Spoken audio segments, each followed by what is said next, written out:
Hello, everybody. We're going to give everyone a few more seconds to join. Thank you guys so much for being here for our first MOU webinar with Cornerstone Advisors. We're super excited to have you. If you guys want to introduce yourself, your name, your credit union, and are you a morning person or a night owl? I'm usually a morning person, but I've recently been a night owl. Need to get back on my sleep schedule. Hi everyone, I'm Naive Maldonado Kaufman. I'm the program director at NowCup.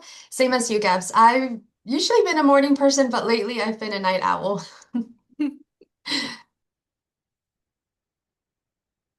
Good morning, everyone. Cesar Chavez. I'm from Road Credit Union out in Oregon. I'm a morning person. I love waking up early. I go to sleep early, but every day, 4 in the morning, that's my go-to.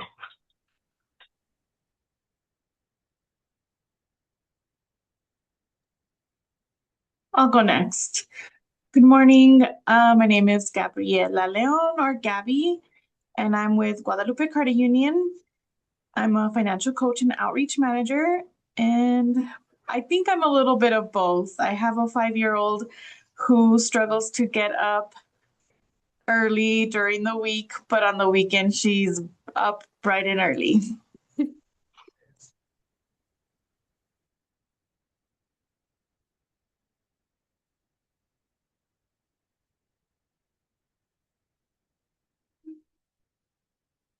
Well, awesome. Well, we'll go ahead and get started as people trickle in. Um, Stacy, if you would like to take it away, we're super excited to have you. Well, so excited to be here as well. And if just apologies in advance to my colleague Chris and even you, Gabby, since I just mentioned this right before we hit record. But I'm usually a morning person, but last night's New York Knicks games, guys, had made me a night owl. And so I'm originally born and raised from New York City, live in Jersey.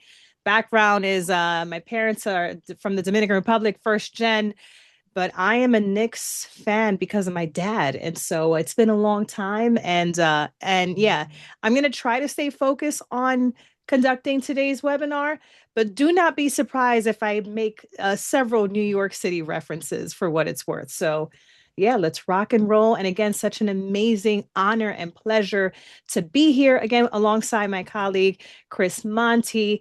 And again, thank you to the entire Now Cup organization and some that are not even on. I know Barbara played such an instrumental role in getting us set up and making us the very first collaborator, official collaborator, woo, of Now Cup. And it gives me goosebumps because I know in previous conversations, this is near and dear to my heart. And having been in the credit union world, and again, I'll touch on that momentarily for quite some time, it comes to the point of divine intervention or interception or whatever you want to call it, where it is an honor to serve all credit unions, especially in the capacity of what we're going to bring to you today. So, without further ado, I will go ahead and share my screen, and then we can rock and roll. All right, just if you can give me a thumbs up if you can see. Yay! Awesome.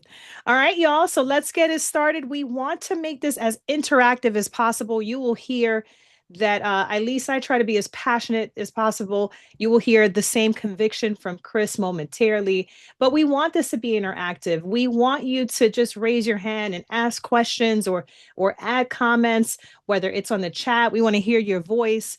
We will do our very best to leave some minutes also towards the tail end of the conversation to hear more.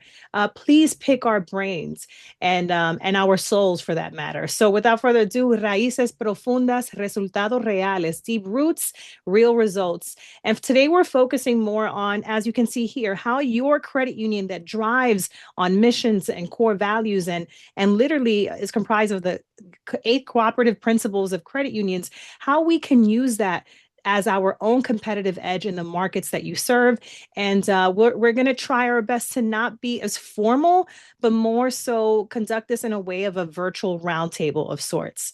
So I'm just going to proceed on who the heck is Stacy? Why, what does she know about credit unions? And then I'll pass it over to Chris thereafter. So who am I? Stacy Bryant, or my legal name, Stacy Tavares Bryant. And so just gave you some important security questions there. Please don't use it against me. And I've been in the credit union banking world for nearly 20 years. I started off as a teller at Chase Bank, and I knew it was time for me to leave when I was forced to sell a credit card to a woman who resembled my grandmother at the time. And I was serving the Brooklyn market, the Latino market there. And all she wanted to do, y'all, she wanted to withdraw her social security check. And it was at that moment that I told myself that if I am going to be a bridge of financial services to my community, I needed to do it the right way with integrity. And so soon after leaving Chase, I found American Airlines Credit Union, where I spent nearly a decade serving just our membership and just going above and beyond. And that's where I truly fell in love with the intersection of community and service and finance. And so you'll see here some curly haired versions of me. And I say that because, my natural hair is very important, though I did blow it out today. My natural hair is very important because for so long, I didn't see people who looked like me in the industry that we serve. It wasn't until years later that I found out about NowCup, that I found out about AACUC. And now, kind of, being in the belly of a bank, being in the belly of a credit union, working in the belly of a fintech payment processor, now comes full circle here at Cornerstone Advisors, where we were all pretty much former bankers of sorts, former credit unioners, and how we can leverage the relationships that we have, the relationships that we're building, and use our data, use our insights, and promote passion so that we can serve on a greater scale. And so that's a little bit about me. If you want to keep up with me, I get to be on the What's Going On in Banking podcast alongside co-host Ron Shevlin. And it is just such a blessing. It's a wonderful time to be alive. And yeah, that's a little bit about me. I'll pass it over to Chris. Thanks, Stacy. So, Caesar, I'll have to sync with you and figure out what part of Oregon you're in. I'm in Oregon as well. So, a little bit about me. Stacy wanted me to kind of give a long background. I have a kind of an interesting credit union story. So, my family moved to Oregon when I was 12, and my dad was an engineer at the post office, and they had an internal one-room branch credit union.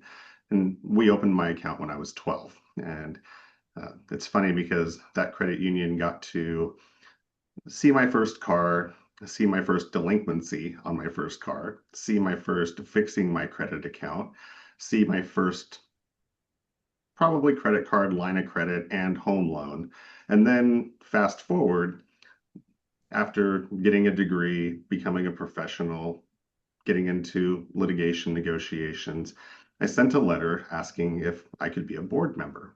And they quickly called me up, took me out to lunch, and they said, nobody actually sends a letter and gets signed into the board, but you did it, so now you have to go through the formal motions, etc. And we did that, and it was their 50th anniversary, and in that they had probably the highest turnout, and someone recognized my family name, and my dad being an engineer for part of the credit union. The next thing I knew, I was actually on the board of directors for the credit union. And so that was a little bit of a shock. But it turned out to be an interesting change because I got to learn really credit unions from the volunteer aspect forward. I spent a year as a board member. I got invited to be their chief financial officer, worked there, worked with them for about 4 years, went to another team, and then tripped into consulting because my negotiations background, et cetera, was highly centered on financial institution scenarios and contracts. And so fast forward almost 15 years later, now with Cornerstone Advisors, and spend most of my time really just working on technology strategy for organizations while keeping them attached to and developing the community around them. You have to tell them about the bees, Chris. It's funny. I tell Stacy that work is a tool that gives you the ability to give back to your community and give back to your society. And so you'll see a picture of me. I'm on a Mount Hood Meadows ski patrol team, and you'll see there's a little beehive on there, and it's we started an apiary about 6 years ago, and we basically just donate the honey back to the community. It's kind of been a really fun endeavor. So you'll hear a lot about what we say today. It's really about what you do and what you give back. And how many hives do you have? As of this Friday, we'll be at 9. There we go. 9 hives. But I but know. seven of them are in a quarter-acre lot in a residential neighborhood, and I will tell you, I do not recommend that. And I've tried the honey and it is yummy. But thank you so much, Chris. All right. So before we kick off into the meat of it all, we have to address the elephant in the room, and we really want to, hear from you, even on the chat. When you think about your own credit union and you think about your role and what you're hearing, whether it's from the grassroots level, if you are a member facing, even call center, and or even, within back, the back office or whatever the case is, we're very interested in what you are significantly seeing as one of the top challenges that you are facing or dealing with in the credit union. So if we can take maybe a quick 5 Mississippi second, if you can maybe plug in, what is the biggest challenge that your credit union is facing today?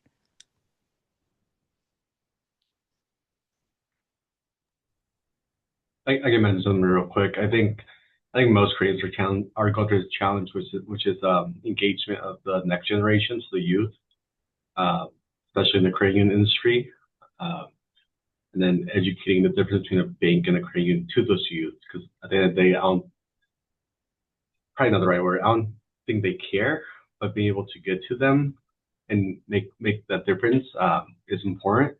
So it's like, how can we get to that point?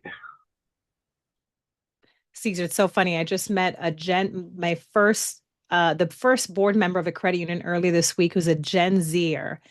And he was saying something along the lines of credit unions should drop the credit union name because there's a misconception as far as, let's say, for the Gen Z who don't know what a credit union is.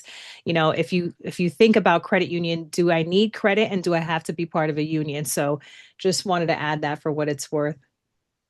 Any other folks? What is the challenge that you're seeing in your credit union today?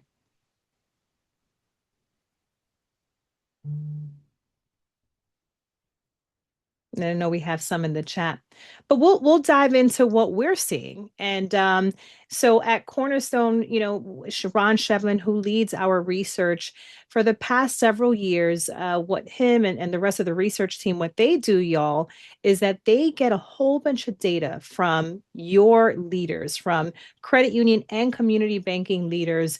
This year's 2026, What's Going On in Banking report, we surveyed, I want to say, a little over 400 leaders, and these are the top 5. These are the top 5 top concerns, and we did want to, for what it's worth, bring a bit of a comparative analysis of what these leaders said back in 2023 all the way through 2026. And you'll see here that the top 5, new member growth, we think about the competitive landscape. Caesar, you mentioned, the new generation and how some of the new generation, they're going to your Chimes or your SoFis, these mega banks or these fintechs or these challenger banks, just because it's their mobile and digitally responsive of sorts. And so that's something that now credit unions are dealing with as far as how do we modernize our tech so that we can be relevant in the communities that we serve.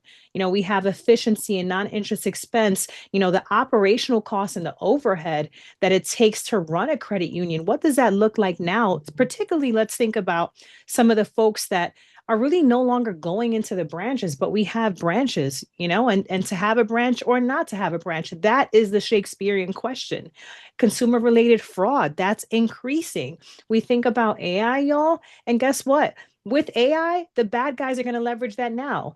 I remember I used to get emails from the Nigerian prince saying that I was his lucky wife and I used to win all this money. But guess what? They text me now. And so, how about that, right? Non-interest income, cybersecurity. So when we think about this is actual data, when we think about these challenges, how can credit unions survive in, amidst these challenges?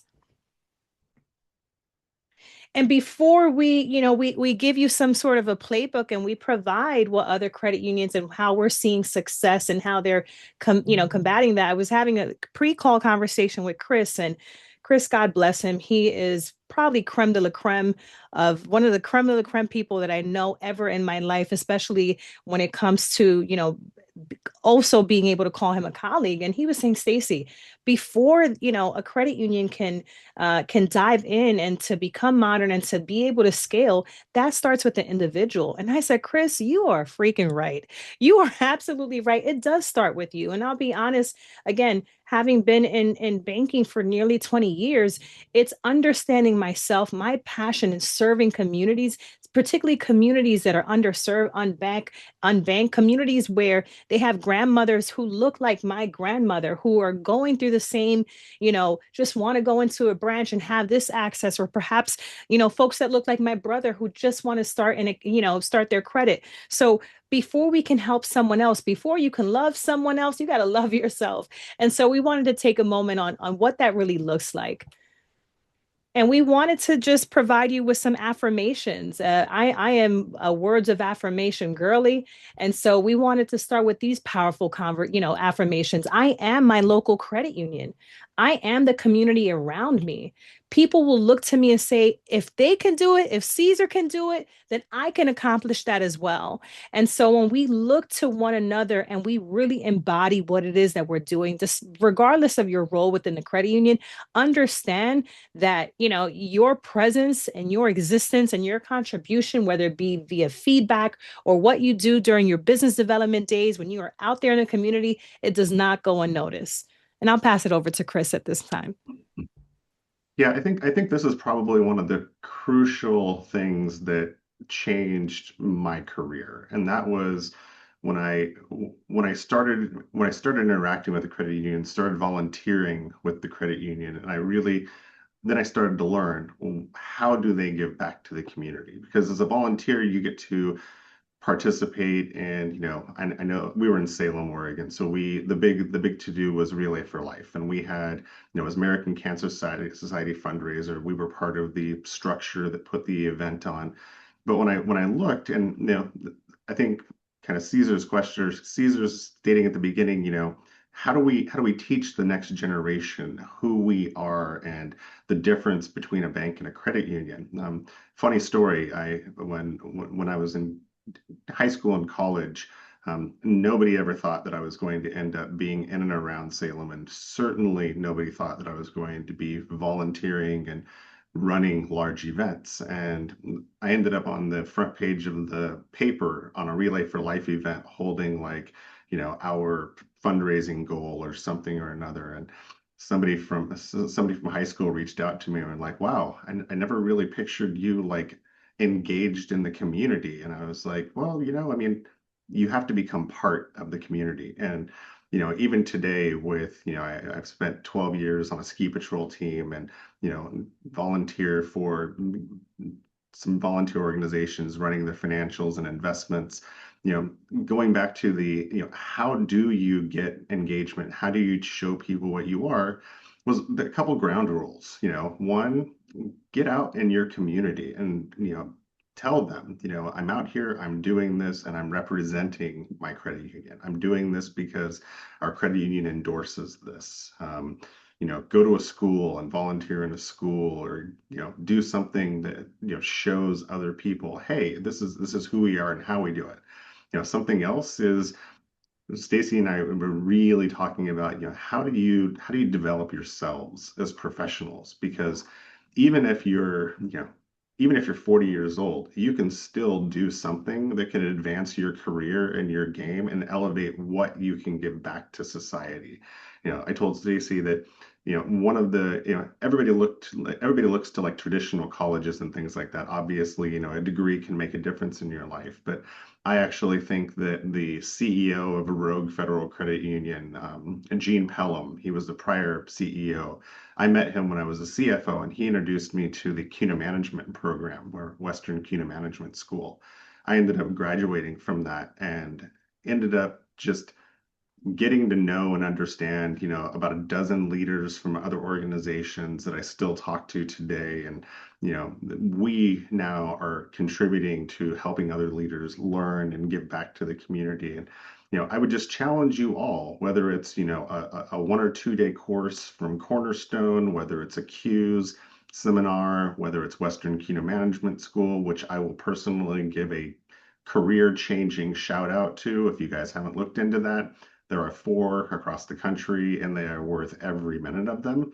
But develop in you, develop your community, develop the community around you, and show people who your credit union really is through you.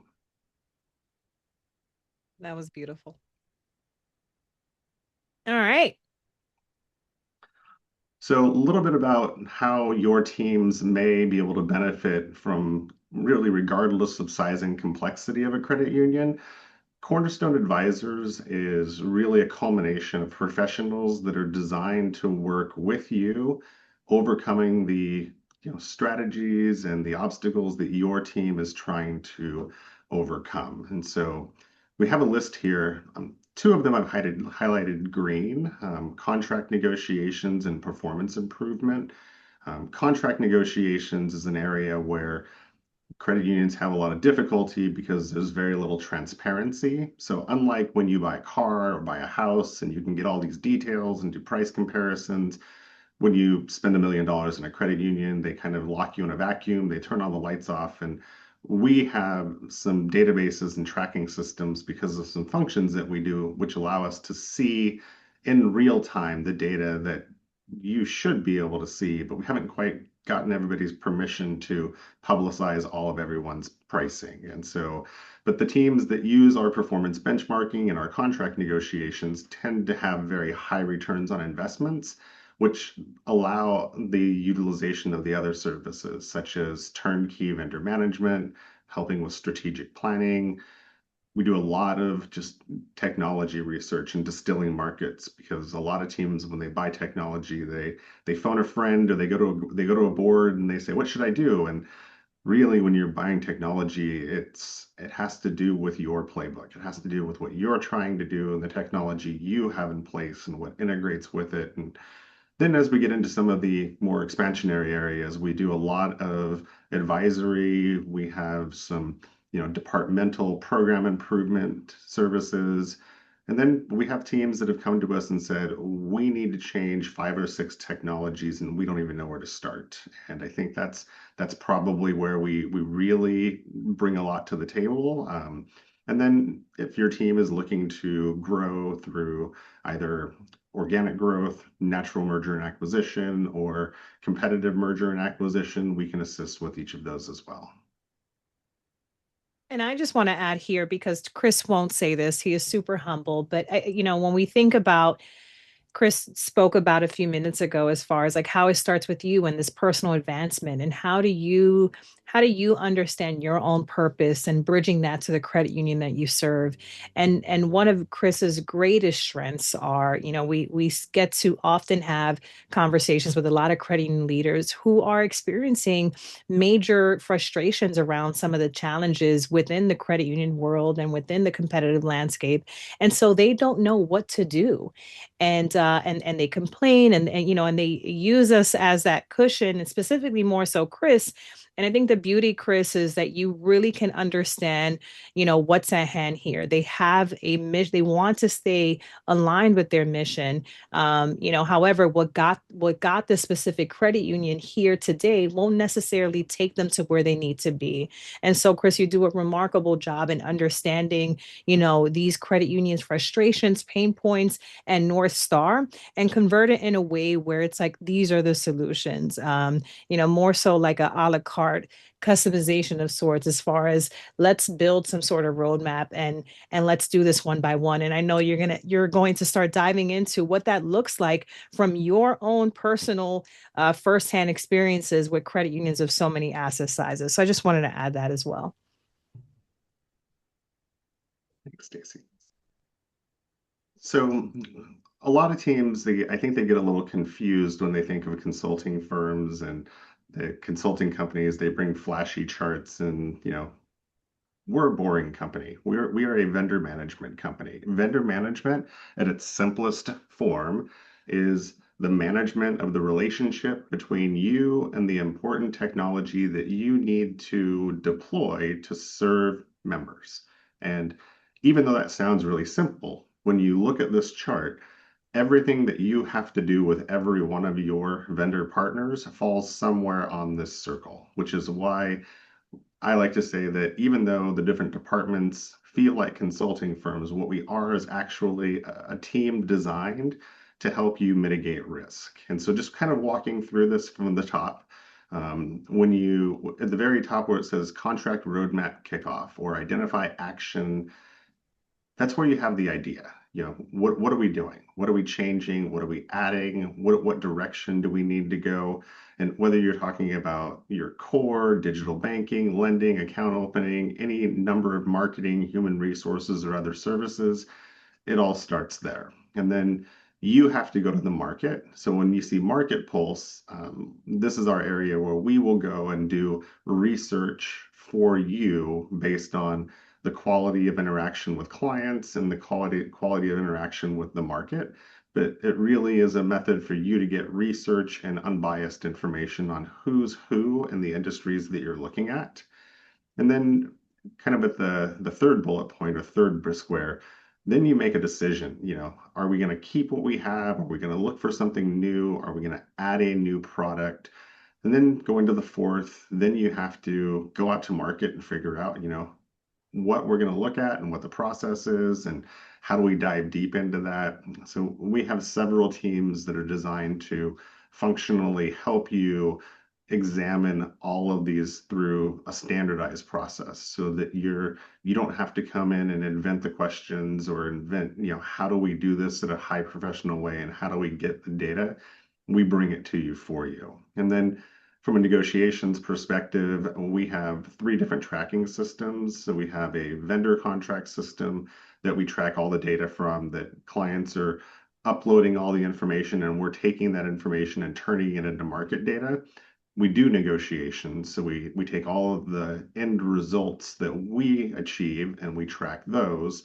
And then we have a performance benchmarking team, which compares credit unions to other peers, and we can drill into it by literally product, department, specific service, etc.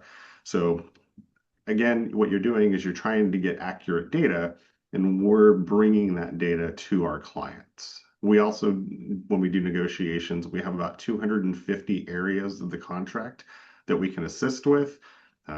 We aren't attorneys, but everybody's ruled we don't need to be attorneys, because if you look at contracts 500 times a year, you see standardized practices that you can instill in a template. And so what we're doing is saying, hey, all contracts should be elevated to this point. And then once you sign the contract, that kind of the 9 o'clock time frame on the wheel, that's where all your responsibility starts. Then you have to execute it. You have to deploy the service. You have to maybe install it or convert it from one to another. We have teams that can assist with those depending on how complex it is. You probably don't need that for a minor payroll system, but if you're looking to lift, digital banking or data processing, sometimes phoning a friend on that may be a good plan for assistance. You also have to monitor how it's doing for you. You just spent $500,000 on a system for a year. What are you getting from it? We can help you with performance metrics and indicators and showing you how this can really bring these services to elevate your game. And then it starts over. We got to the end of the contract. We have to make a decision. Did we like the experience? Do we want to continue it? Are we using this anymore? Are the members using it anymore? and the decision cycle continues. And so we like to say that whether you're in human resources or IT or finance, every one of you still have, this is the path you will take with all of your third-party partners. So you're on mute. Hold on, Stacy, you're not coming through. Sorry. I thank you. And so I guess the question is rhetorical because we're diving right into it in the next slide. But I guess now let's break down what this life cycle, what this contract, tech performance life cycle, what does this actually mean for credit unions? What are the outcomes?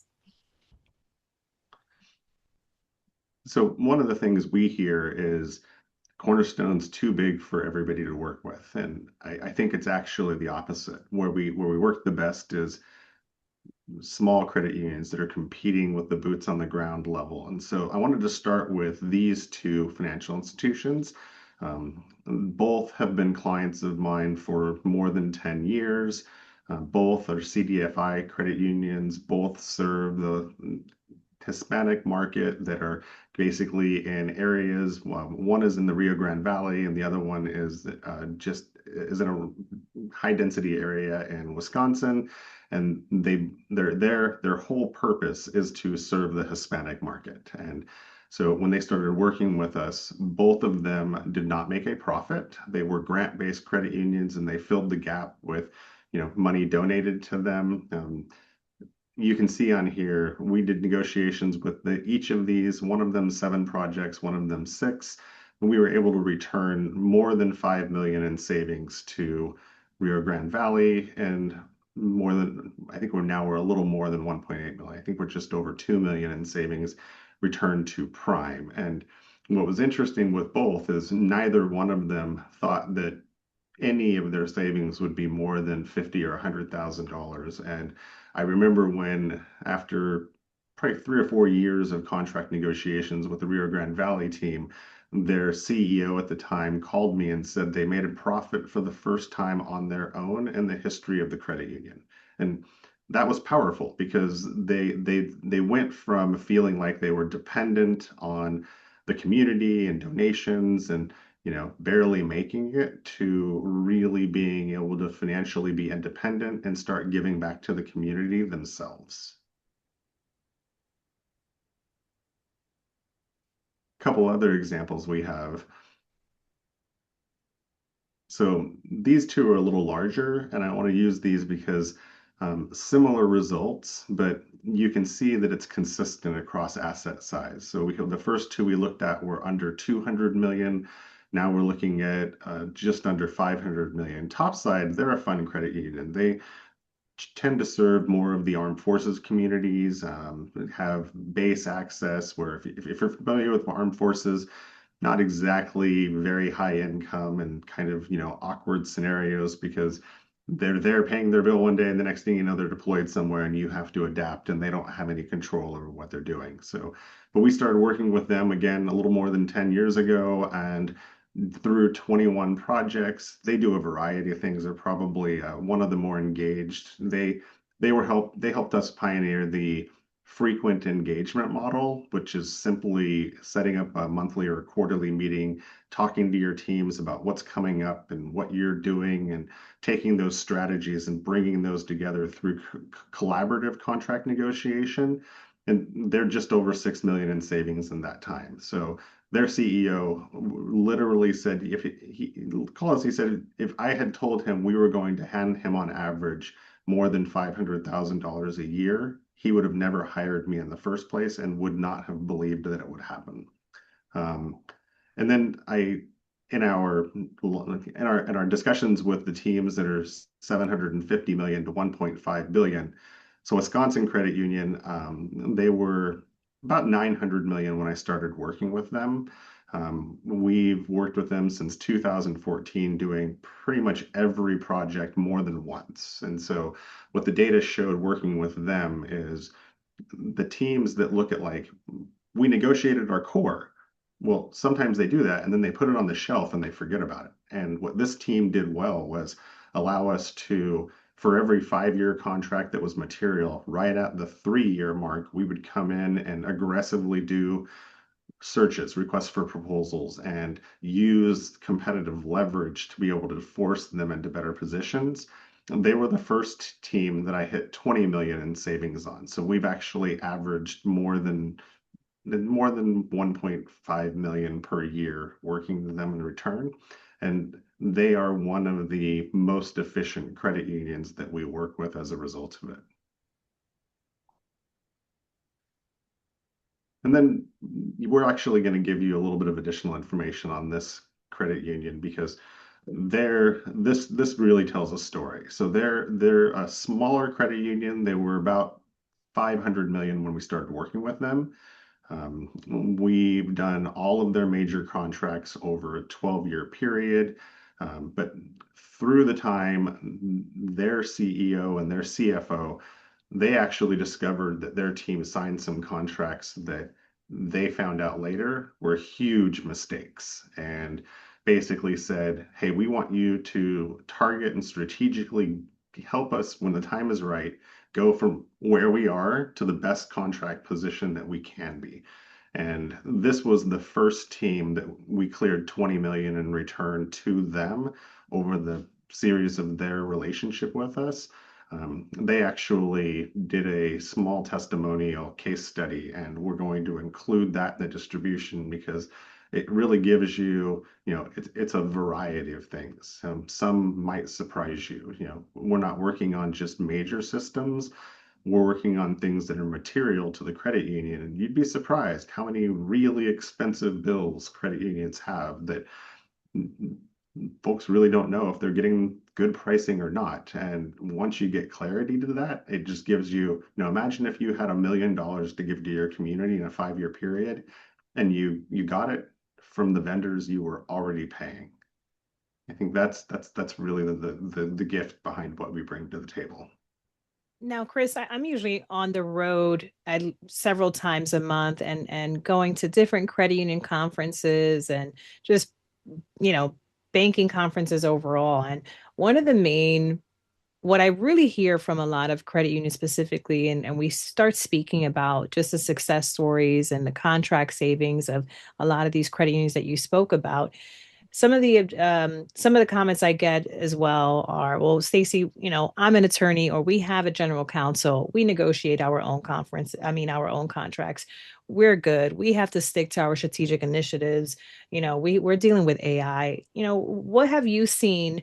I know you've heard that several times. Can you tell us a little bit more about, what that misunderstanding of words, what that looks like in real life?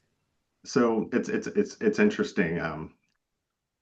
I'm a terrible basketball player. I like watching basketball, but if you throw the ball to me, I'm probably going to miss. But I've seen a lot of really good athletes, and everyone's good at something. And I think if you look at a basketball player and you have somebody, you could take Kobe Bryant and put him on a court, but if you turn the lights off, he can't make a shot.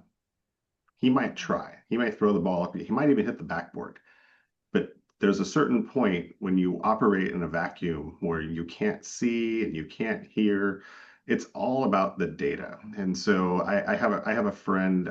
He actually works for a bank in Jersey where near Stacy lives. And when I first started working with him, he said, "I'm going to give you a contract to negotiate, and you're not going to be able to save us money." And I was like, "Oh yeah?" And he said, "Yeah." And he's, "Well, why aren't I going to be able to save you anything?" He said, "Because I've already negotiated $2 million in savings, and I've been working with this company for a year, and they told me this is best and final." And I said, "Oh, okay." We did our analysis. We went back to them. We went back to the vendor. We found more than $500,000 additional incentives and savings for their team. It wasn't the phone call to me next that surprised me. It was the phone call to the vendor that he made next, where he basically just came unhinged. And he was like, "I've been working with you for 5 years. You told me it was best and final. And some clown gets on the phone with you and you give him $500,000. Like, what is happening here?"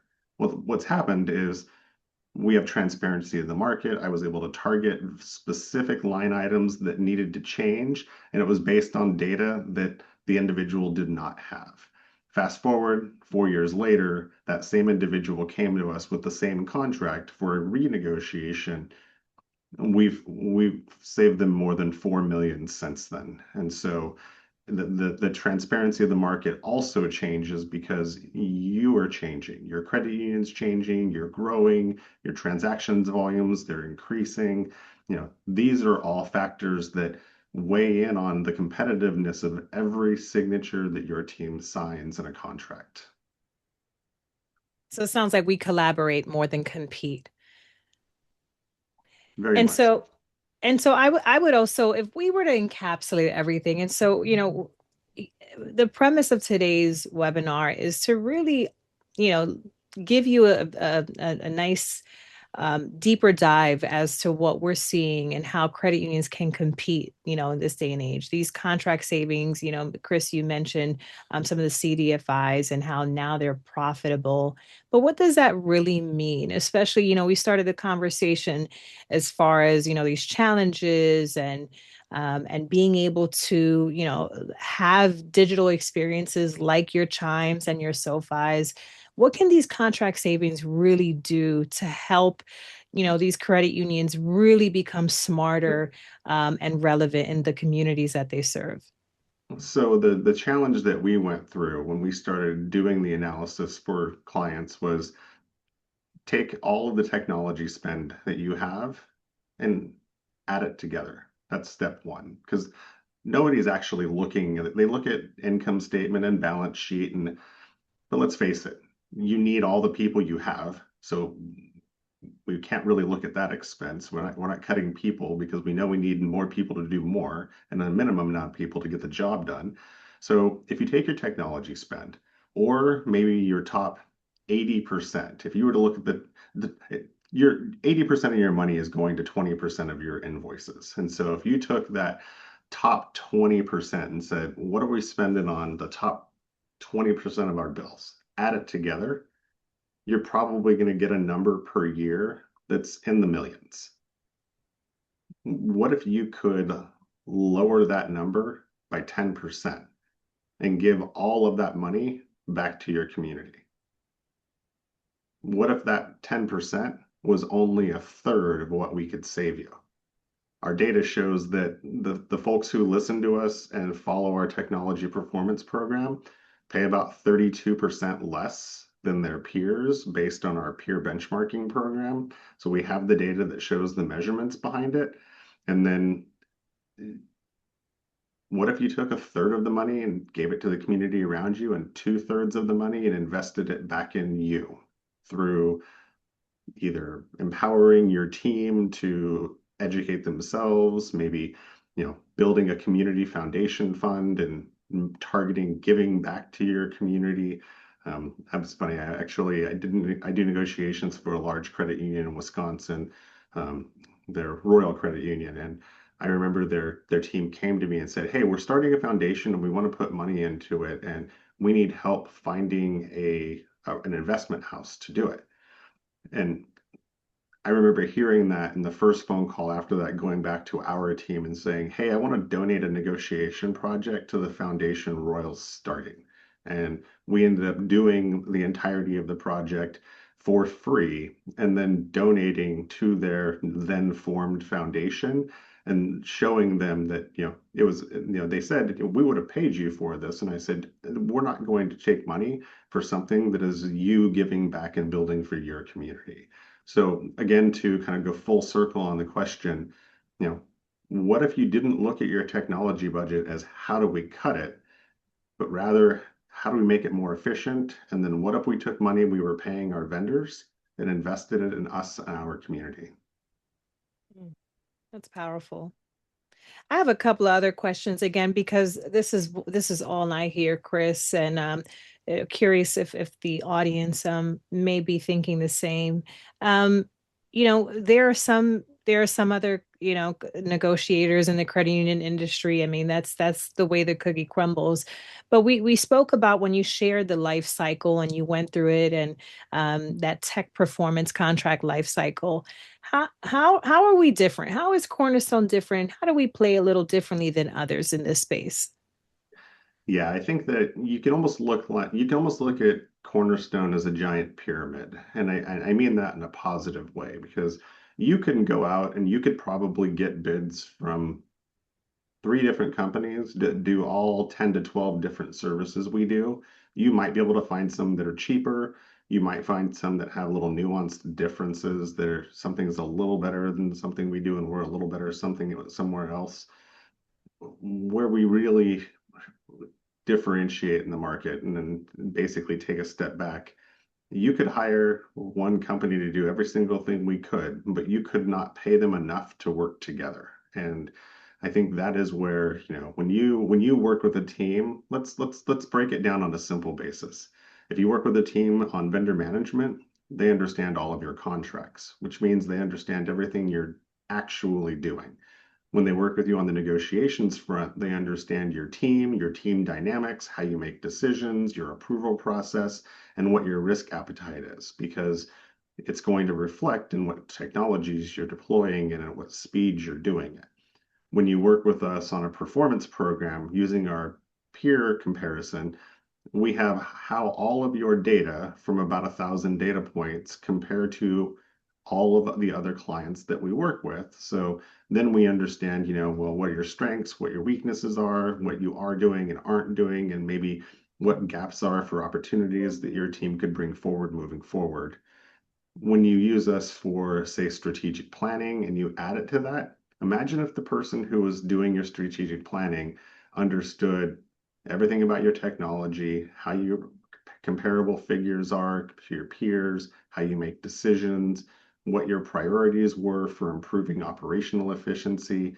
These are all things that we can bring to the table. And when you work with us, we build on the relationship. So I was looking at Royal Credit Union, who started working with us literally the year we opened at Cornerstone. They have over 90 engagements over 24 years, and they grew 10 times the asset size over that time.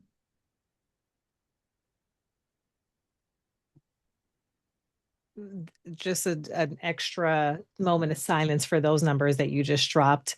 One last comment on my end, and then we will open up the floor for any other comments or questions, or, please pick our brains, as we mentioned earlier, as far as like, what would you do? And if you can share your role or what you're seeing and how we could potentially bridge the gap, even if it's just via knowledge and a piece of information. But I can share a quick story on my end. I was helping a credit union in the Midwest, and their biggest pain point at the time, y'all, were they were noticing that a lot of their members who were also business owners, they were getting rejected from bigger banks, or the bigger banks surrounding or neighboring that particular credit union.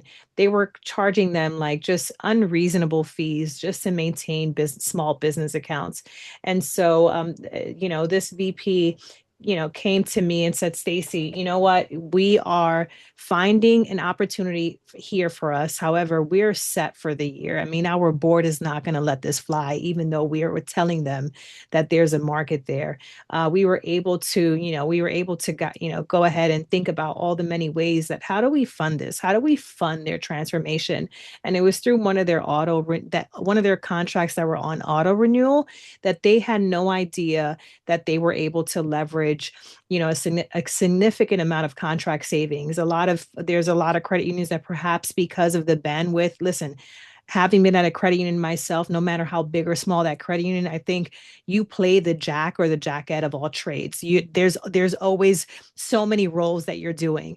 And so, how do we prove to the board? Myself, I facilitate a lot of strategic planning sessions. I get the honor of really listening on a lot of the feedback from your board members, from your executive team, and what's standing in the way. What can we not afford as a credit union this year to go ahead, although we're privy to the pain point, it's not in our budget. And again, it's through these success stories that Chris has been sharing that when we understand, your initiatives, we understand, and that's how you can remain differentiated. When we think about, again, when you think about the chimes and the SoFis and everything else, how do you really leverage those relationships, with your local restaurants or florists or, whatever these businesses may be, so that they they can then be able to also, have their small business account with you? And how do you supply them with, with the breadth and the products and services that your credit union needs,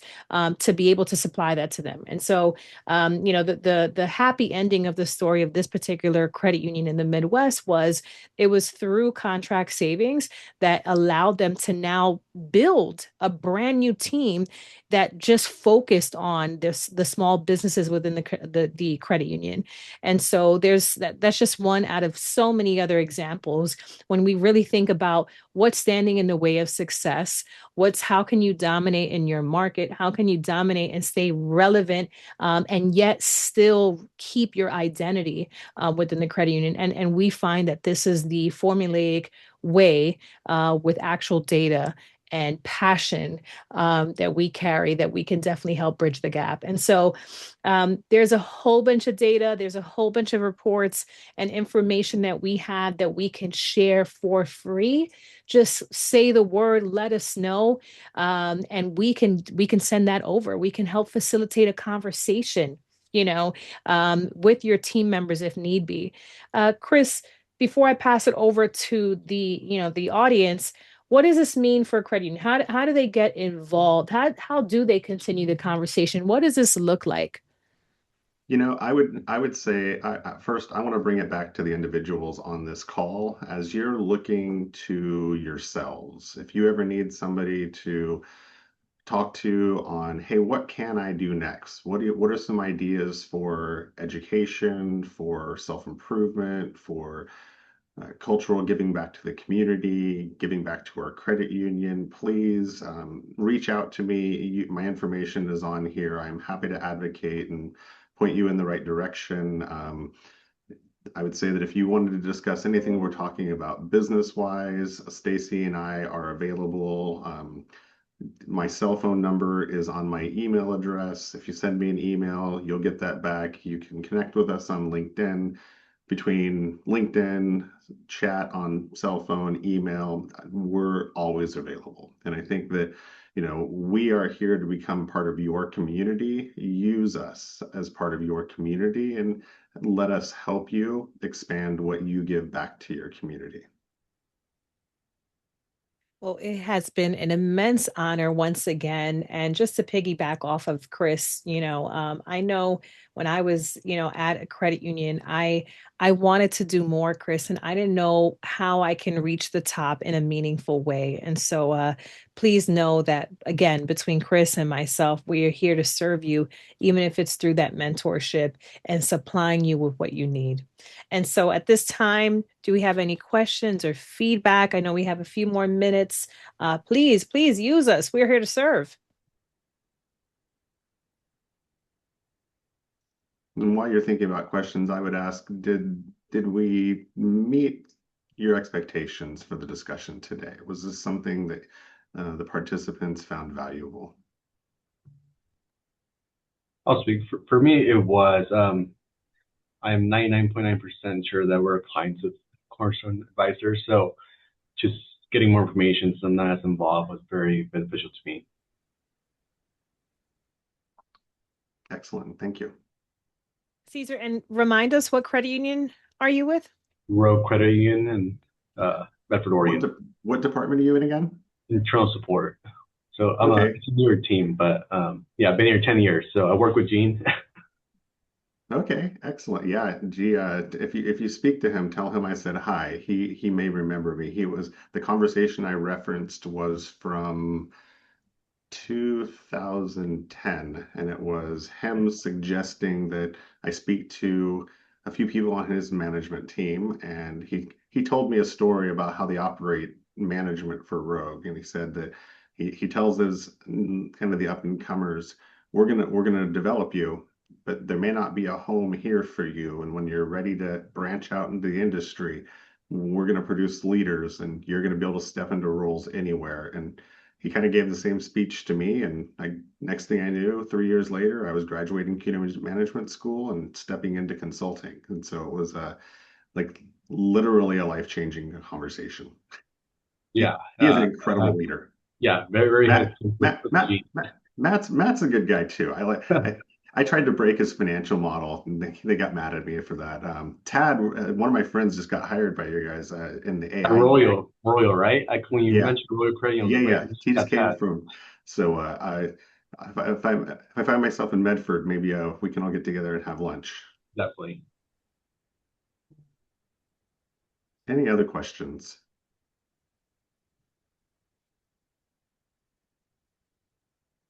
Perfect. Well, thank you once again. Again, we are here to serve. I keep saying that with even much more intention and conviction. And let's go, New York Knicks. Let's go. Back to Gabby. No, yeah, well, thank you so much for this webinar. We're lucky to have you guys. If you guys want to put your emails in the chat, just so everyone can grab it as they go. But you guys are free to go. Thanks so much for coming to our first MOU webinar. And email me if you have any questions, anybody. Thank you, Stacy. Thank you, Chris. Yeah, thank you both. Bye.